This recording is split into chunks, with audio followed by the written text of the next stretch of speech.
Hello everyone, welcome back to another episode of r/slash regular revenge. In today's episode, ruin my life? I'll take your 10k. Toxic ex-wife treats me like her mom, so I follow in her mother's footsteps. Before we get started, make sure to subscribe so you will never miss a video. So let's get started. Ruin my life? I'll take your 10k. Throwaway, because if people know what I did, I could lose my scholarship. A bit of background first. This petty revenge started when I was 9, and I was a small boy, 4'9", 35 kilograms or 77 pounds.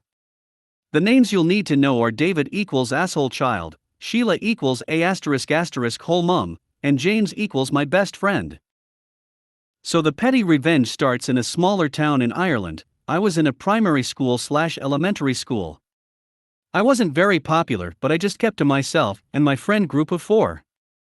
The biggest kid in the popular group was David. David didn't care about me for most of primary school until 4th grade, when we went to a forest park on a field trip. Most of the class was playing bulldog takedown. I decided not to because I had overindulged on McNuggets and felt sick, so I just sat down and cheered for James. For some reason this personally offended David, and he went over to me and dragged me onto the area where they were playing. He then said, "You're in play now," lifted me up and slammed me into the ground, breaking my collarbone and putting me in hospital. I don't have a picture from the time, but I'll link a picture of the bump I still have nowadays. David got off with a warning because he claimed it was a mistake and it was just a game of bulldog, but from then on I was enemy number 1 in his eyes. Over the next year he tormented me with little things like taking my pens and purposely kicking the ball at my head. But then the worst incident happened on our 5th class field trip, when we went to an adventure center with no parents for 2 days. On the first night all the boys were in one room and just having fun with some light pushing and shoving. David then picked me up on the top bunk and threw me into a bed frame which spilt my head open. Again, I don't have a picture from the time, but I'll link a picture of the scar I still have nowadays. I finally told my parents David was bullying me, and they made me move schools for my last year of elementary school. I remember when they told me, I shouted at them, "You're ruining my life," because I don't make friends easily. A year later we decidedly moved from a small town in the Midlands to Dublin, the biggest city in Ireland. I was happy with that because I was going to have to start a new school anyway. Fast forward 3 years and it turns out after growing a bit I'm pretty good at rugby. I got a scholarship to a very expensive rugby school in Ireland which costs around 10k a year, and worked my way up to sitting on a board of 4 people to decide on what rugby player are given scholarships. The board had 4 people on it: the principal, our rugby coach, the director of rugby in our school, and a player on the rugby team, me.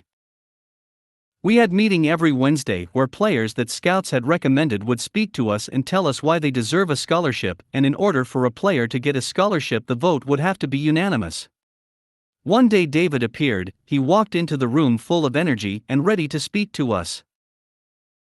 As soon as I saw him I knew it was David, but I could tell he didn't recognize me. He spoke for about 25 minutes and I just sat there smiling and trying not to laugh. As soon as I spoke I saw his eyes open wider. He recognized me, and I could almost see him shudder. He knew he was not getting this scholarship. I spent 10 minutes taking apart every single good thing he said about how he played until my coach intervened. In the end he got 3/4 votes.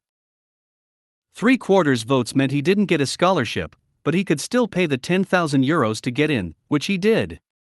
By the time he was on my team everyone knew what he did to me, and his life was 3 weeks of hell. After 3 weeks he left the rugby team, and I found out through the principal that he left the school. Toxic ex-wife treats me like her mom, so I follow in her mother's footsteps. This will be long because it involves about 6 to 8 years of background, even though I summarized as much as possible, and in fact removed many tinier details from the overall story. Firstly, I am a traumatized, neurodivergent queer woman with mommy and daddy issues, and so is my ex-wife. I tried to keep it all together and coherent, but I'm not sure how successful that was. Names changed of course because I might have villain of this story, but I'm not completely evil. BG, Originally it was just me and my childhood best friend/sister figure Amy against the world. Then we befriended Jean, who turned us against each other to keep me and drive Amy out via rumors that Amy spread. Myself and my ex, baby, met around this time, and she immediately diagnosed me as being much the same as she is, namely at that moment, queer, and told me so. I had never thought about it much before since I was only about 15-16, and her 15, at the time, but she opened my eyes and led me through everything, showing me everything I had never known or realized about myself. I was also complaining to her about how I couldn't believe that Amy had treated me so poorly after so many years of friendship, though I may have referred to it as service a time or two since I felt a bit used there at the end. Baby comforted me by saying that she was also a ride or die type of friend, but that she didn't feel we were just friends, or even just best friends, but like we were partners, queer platonic partners to be exact. Essentially like if you married your best friend for all the benefits of marriage, but as a super friendship upgrade at the highest level and usually no romance/sex. This appealed to me at the deepest corners of my soul, and so I was all in, to the point we referred to each other as my wife and even had a small ceremony similar to a wedding together. We were about 18 and 17 at that time. Marriage was illegal between two women in our state, and we were both in the closet.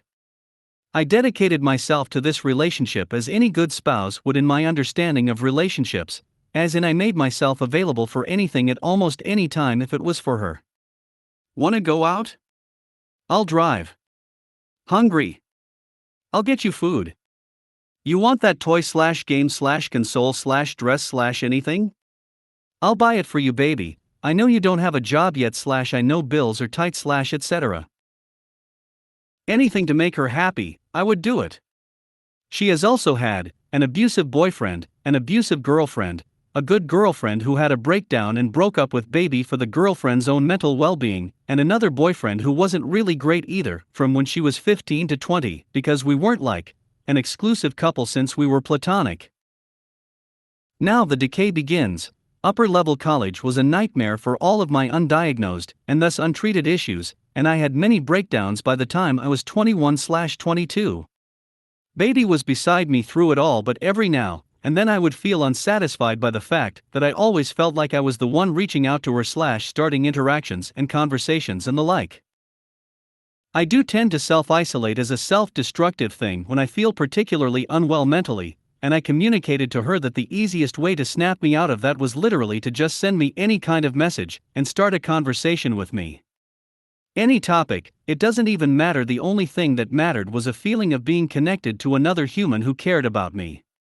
Not that I expected her to always deal with my breakdowns, I just simply said, here's what I do sometimes, here's why, here's how you can help me when I feel this way, and she basically just said, okay, I love you, I hate when you feel bad, etc., but then would blame me for her own isolation and feelings of disconnect when she felt bad and I was at work. Blew my mind.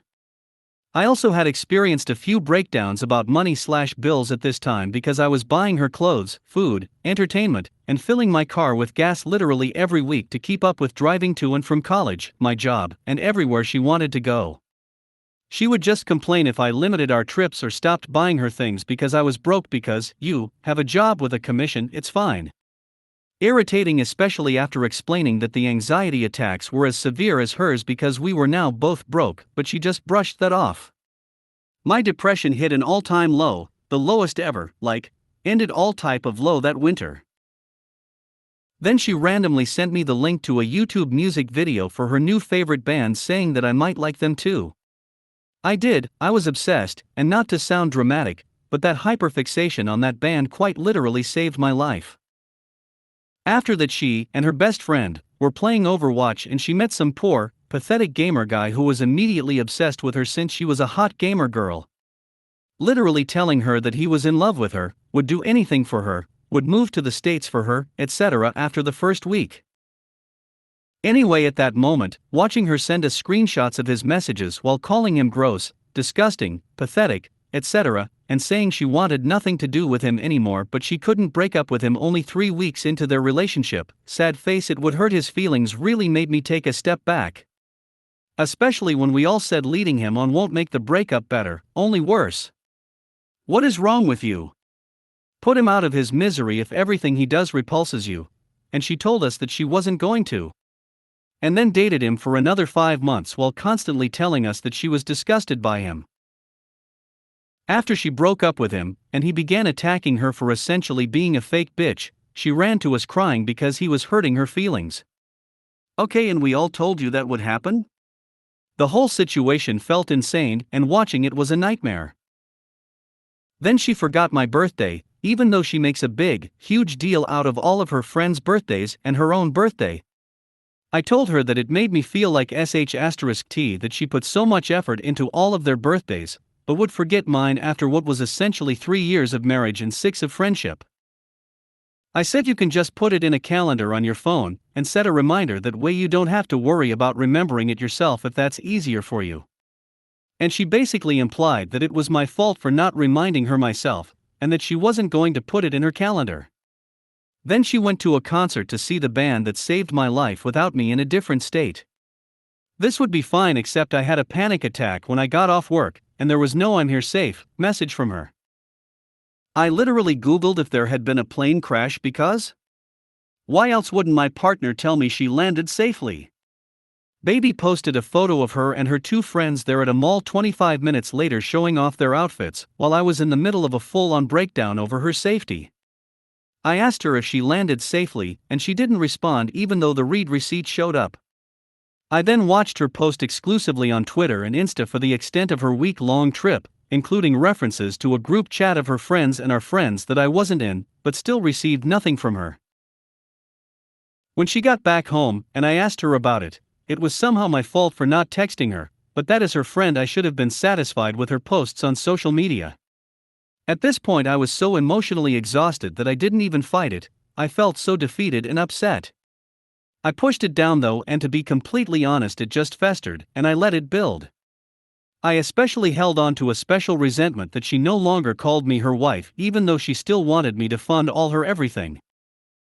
Then someone reached out to me, and we became friends.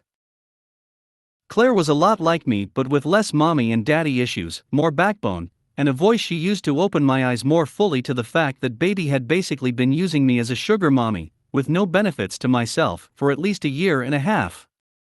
I told her that I essentially knew that, but would argue that I was getting detriments instead of no benefits, but that she had fostered so much codependency in me for her that it would be hard to leave. My 3 remaining grandparents then died roughly a week after each other, and the lockdowns began in early 2020. She forgot my birthday again, while I was helping my parents go through all my grandparents' things and their houses, and I decided that that was it. If I couldn't rely on her to put *King birthday in her calendar, then what could I rely on her for? The attack. Since her mommy issues are all about being abandoned by her mother, and she wanted to treat me like her mommy 2.0, I decided that I'd have to follow the blueprint. I ghosted everyone and everything except Claire and our chats, deleting a few accounts here and there and deactivating my Twitter. The relief I felt was so immediate and full that even surrounded and filled with familial grief, I felt like I could finally breathe. That was the most relaxing month I had had in over 6 years with her. After that month, but before my Twitter was permanently deactivated/deleted, I went back to it and basically posted I've been gone for my mental health and determined that it's best that I never return. If I'm still following you, I love you and wish you well. Of course I was no longer following her, but she was following me. I then killed it for good. Her friends immediately tried to harass me on her behalf, because she needed closure, and I was being *tch, but that was the point, love. I knew that severing our lives would hurt her, especially if I ghosted her, which is exactly why I did it that way. She had hurt me so much over the years, and I was tired of protecting her by hurting myself. Financially she suffered a ton, and had to sell quite a bit of things to have enough money to scrape together to go move in with one of those friends, while I was finally able to pay off my entire credit card balance, and have money left over for me for the first time in 4 years. For a few months after that I would also periodically drop anonymous messages to her or her friends that would be just a little off-putting for a stranger to know/remember about you from years ago, but was also public knowledge at the time. Like, remember Specific Con 2019? That was so fun, wasn't it? Or I liked you better blonde personally, or a message warning that one woman she had been hate stalking from within her group chat that there was a snake in her garden and that she needed to reevaluate the people she spent time with.